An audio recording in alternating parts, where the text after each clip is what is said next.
So we're going to take it down to this Probably level. water level, I think, Yeah. and then maybe we need to start filling in all the water too with some Yeah. of this dirt and gravel and whatnot. No, makes sense. Oh, get myself.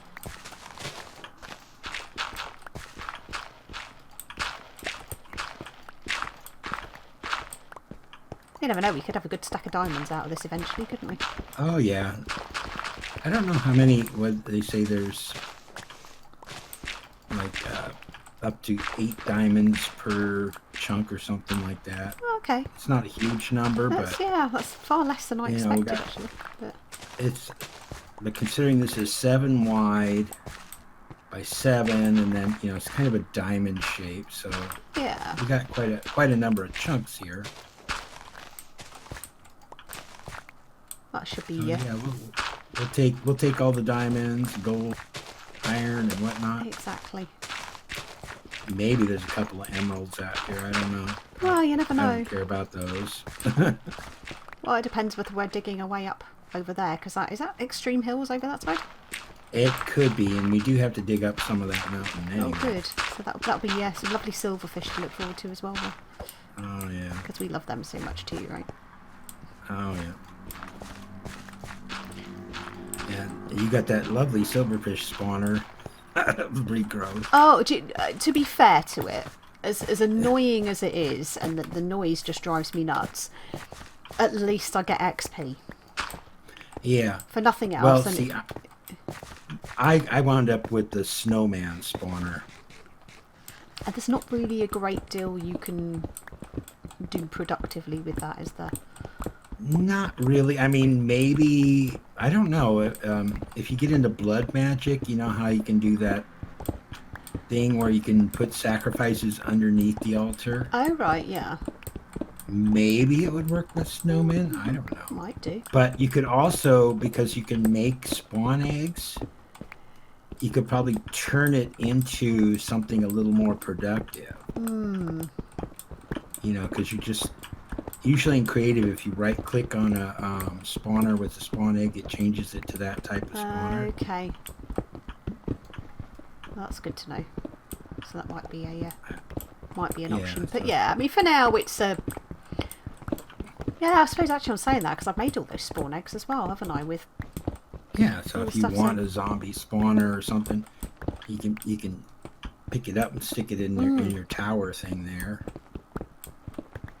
Yeah, because you can pick them up with the diamond dollies, can't you? Yeah. Maybe I'll do that then and get rid of the horribleness that is the silverfish. You could try it and see if it works first. Yeah. I mean, you could always put it back. Well, I don't know if it turns into anything that isn't silverfish. I'll keep it. Turn it into a massive villager spawner. That you could. At least, mind you, that'd be equally annoying from a noise perspective, wouldn't it? Oh. Well, if you go down the vampire route, you're going to need them anyways. So. True. That's a good point, actually. Well, maybe I'll go down that route just for something a bit different. But yeah, well, I've got to say, it's a good pack. There's lots involved. Oh yeah.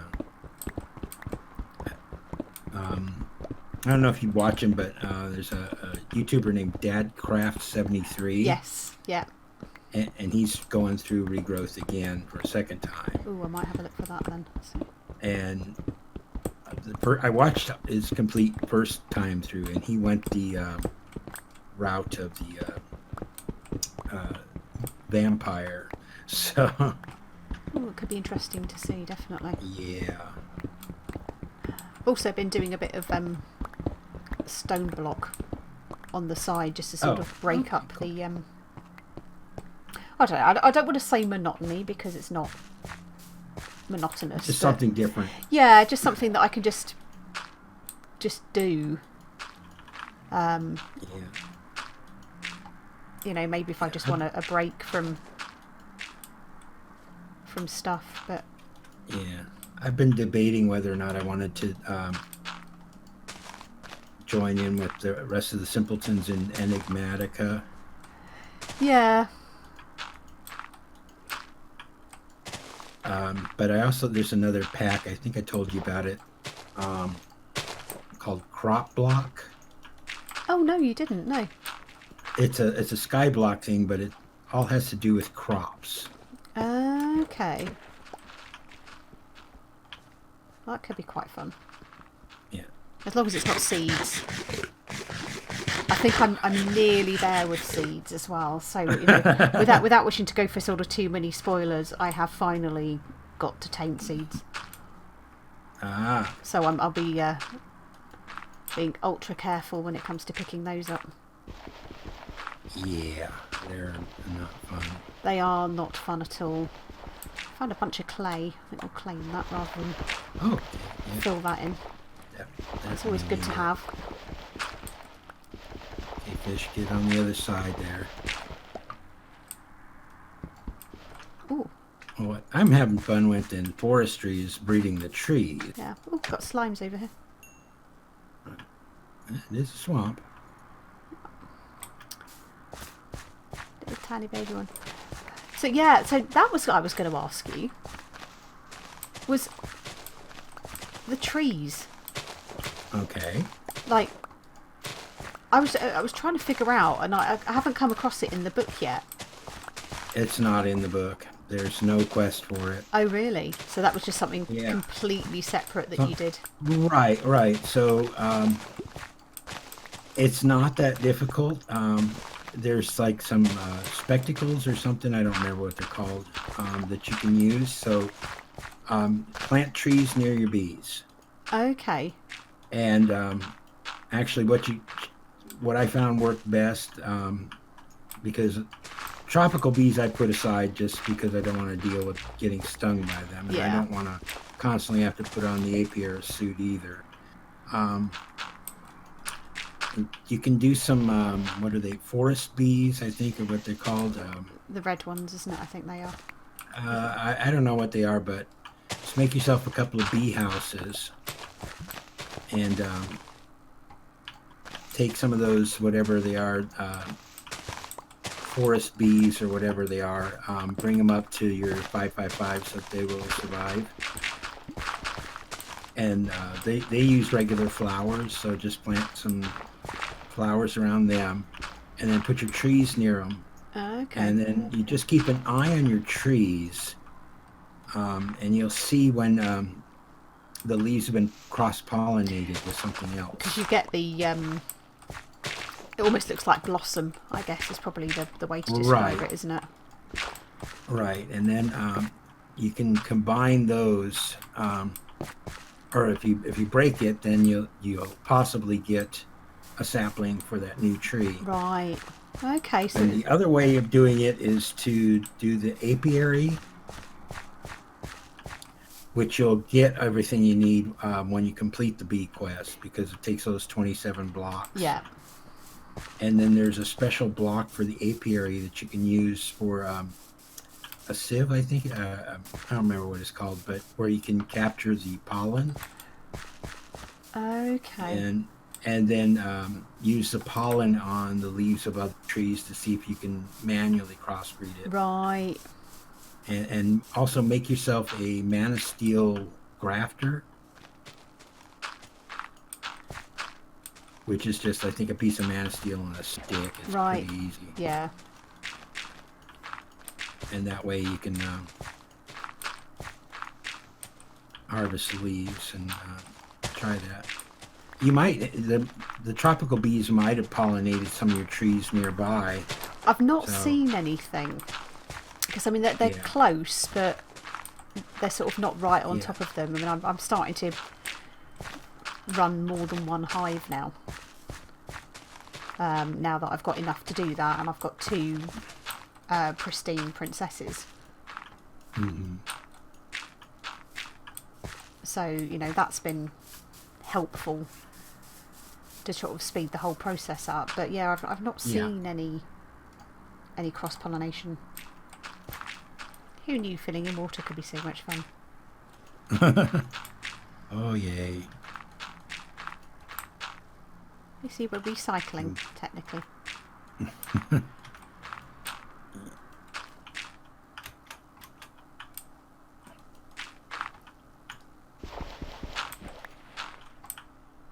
should make a ride at Disneyland that does just that. Well, absolutely. They're missing a trick here, aren't they? Yeah.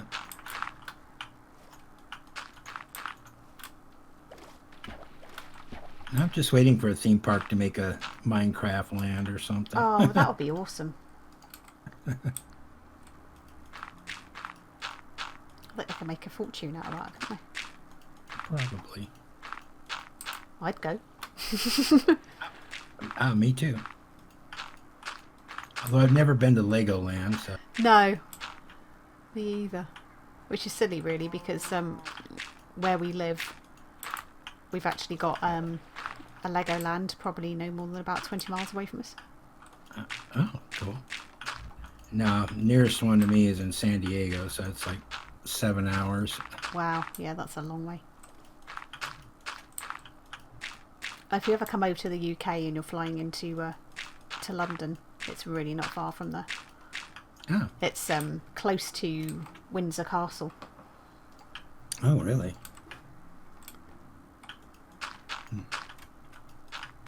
Oh, I'd love to go to London again. Oh, we could always come stay here. We know you'll be right with the cats. So much.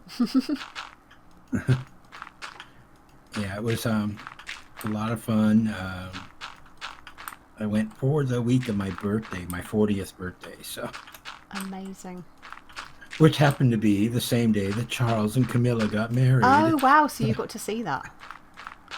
Yeah. I mean, I think it had taken place already by the time I'd landed, but. But it was still. Yeah. In the area. I'm thinking of this Bette Midler routine she did where she talked about the first time she ever traveled to the UK. All right. And she's like, I've got one question for the Queen. What do you got in that purse? Oh, do you know what? Yeah, she's just. You know, she doesn't have cab fare or anything in there. No, what's it for? I can't. It's probably a hanky, and that's probably about it, really, isn't it? She won't carry cash. She has an ID and there says, "I am the Queen." Oh yeah. No, but it's even then she'd only have to hold up like a £5 or a £10 note or something like that, and that could be ID, can't it? Yeah. Couple of coins or something. She could hold up our lowest value coin and go, there you go, that's me. Right, I am out of dirt.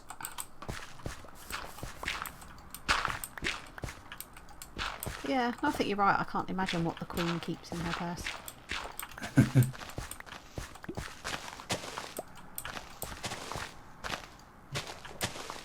But you never. She probably doesn't have like car keys or house keys or anything like exactly. that. Yeah. Well, it's like the door of 10 Downing Street. Mm-hmm. You can't open it from the outside. Huh. It can only be opened from the inside. Somebody in the inside. So imagine how badly wrong that would go if somebody forgot and went out. The only person inside died. And oh couldn't wow! Get in there. Yeah. I mean, there'll have to be some kind of backup for that, but yeah, I think there is no door lock from the outside. There's a funny story. There's a town here in Arizona called Lake Havasu City, and they actually purchased one of the original London bridges. Oh, right. So it's I've driven over it in the car. So there's a London Bridge in Arizona. So yeah, do you know what? Now you've said about that, I kind of have a vague recollection of. But the thing is, the people, when they bought it, they thought they were buying the Tower Bridge. So they got upset that it's like, this isn't that bridge. Like, no, that's the Tower Bridge. This is the London Bridge. I think because it's so iconic, Tower Bridge, isn't it? That's what you think of, And I don't know how many bridges there are in London. I know there were a ton of them. There's quite a few. Yeah, there are quite a few. Especially after they built the Millennium Bridge, yeah, the one that was blowing around. Yeah, I don't think I went across that. That's a pedestrian bridge. It's a pedestrian bridge, yeah. Yeah. I did do the, what is it, that boat that served the RMS, Oh, the HMS Belfast. the Belfast. Yeah, I did that. That's a fascinating ship, and there's also the Cutty Yeah, Sark as well. it was kind of uh, weird. I didn't like the tight stairwells. No, they are. It's like, oh my god, and they're very steep. Yeah, the ships, they're almost like, they call them like ship's ladders, don't they, or something like that. Yeah, I've got to say, I'm not a fan of that because, I'm not good with ladders in real life as well as in Minecraft. So it's not one of my my favourite experiences. But the history of the ship is fascinating. Yeah. So it's an interesting one to go and visit. And the Cutty Sark, that's another interesting one. That's I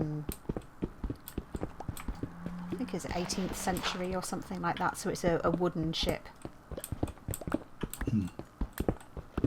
And then if you ever come again, we have Portsmouth, and that's got HMS Victory, which was Admiral Nelson. That's a fantastic ship. I remember that from my childhood. It's a really interesting place to go and visit. And also the Mary Rose, or what's left of the Mary Rose, which was King Henry VIII's flagship. Oh. But they have to keep that in this it's almost like sealed building. When they first brought it up, I remember, I think it was something like 1982, they found it and they raised it from the seabed. Oh wow. And it had to come up in this almost like a cradle. So what you've got is well, it's half a ship, but to stop it rotting, it has to stay in this sort of special environment, and they have to keep spraying it with seawater to preserve it. So there's the amount of cost involved in preserving it is phenomenal. But when you sort of think this is something from sort of 15 something or other. Wow. Yeah. And it's made of wood. One thing I found really fascinating were all the architecture and these really old buildings, hundreds of years old. And it's like here in Phoenix, I think the oldest house is maybe 100 years old. Yeah. And unfortunately here it's like, oh, okay, tear it down and build something new. There's no holding on to stuff like that. So I think, for it to be fair, a lot of our stuff, there wasn't a lot of choice in it. The materials it was built out of, it was kind of built to last. Oh well, that's fine. I mean, I found it fascinating. We were going through there and we're showing the buildings, during the bus tour, and they're like, you can still see the where the shells from World War II had exploded into the side of this building, and it was just like, wow. And my grandfather was actually there during World War II. He was one of the American airmen that helped out. Oh wow! During that period, so it's sort of, I suppose, interesting seeing buildings that he might have seen himself. And oh yeah, my grandfather absolutely loved the English people. The house that I grew up in as a child was a Victorian house. Oh wow! But that's what the houses are like. So you didn't really think a great deal of the fact that they were that old until you suddenly move to somewhere where they're even older than that, and you're just like, wow. Yeah, like the house I live in now is like built in 1972 or something like that. Yeah, well, I think ours is in the 90s or something like that. The one that we currently live in. And it shows, because to be fair, it's been built with some character, but not a lot.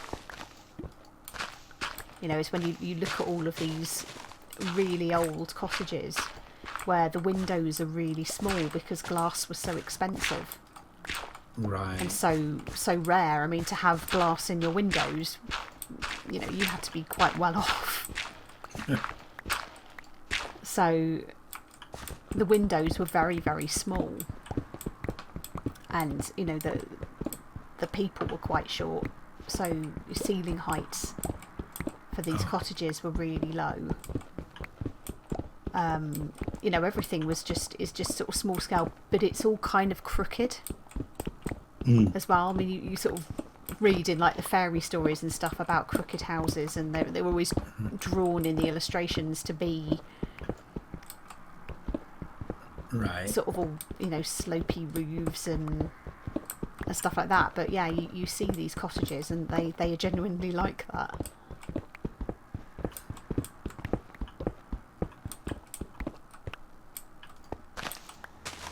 So we have they call it like an open air museum. We've got a couple of them around where they've taken sort of old buildings and literally taken them down like stone by stone or brick by brick or whatever, and they've reconstructed them. So you have sort of old wattle and daub buildings from sort of 1,000 years ago, well not 1,000 years ago, but several hundred years ago, where they've rebuilt those in these museums. Or you've had small towns that have been created with buildings from sort of a couple of hundred years ago, and they recreate them and fit them out as they would have been when they were in use.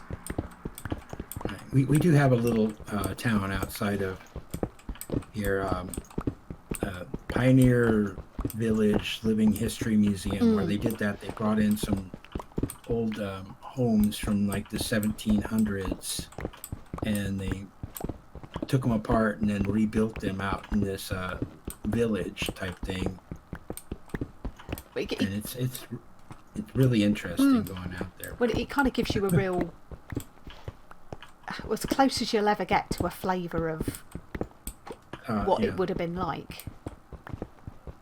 Yeah, exactly. And that for me, I love it when you have stuff that sort of brings history to life a bit more. Mm-hmm. I haven't been there in years. It's out in the middle of the desert, so you don't want to go there in the summertime. Oh, I can imagine, yeah. So how hot does it actually get in the summer in Arizona then? It has gotten as high as 122 degrees Fahrenheit. Wow. That is not normal, though. A normal summer maybe gets up to 115, 117 maybe. Let me see, can you look at the temperature real quick right now. It is currently 90 degrees out, and it's 10 o'clock in the morning. Wow, so, that's kind of warm already. Yeah, I don't know what that would be in Celsius or centigrade. So I'm awful at doing the conversions, but yeah, I know that sort of 90 is 90's warm. Nope, I think I have filled. Well, you just remember. Okay, water freezes at 0 in centigrade and 32 in Fahrenheit. Yeah. So you kind of just add 32 to, or subtract 32, and that's close to what you'd have. Oh wow!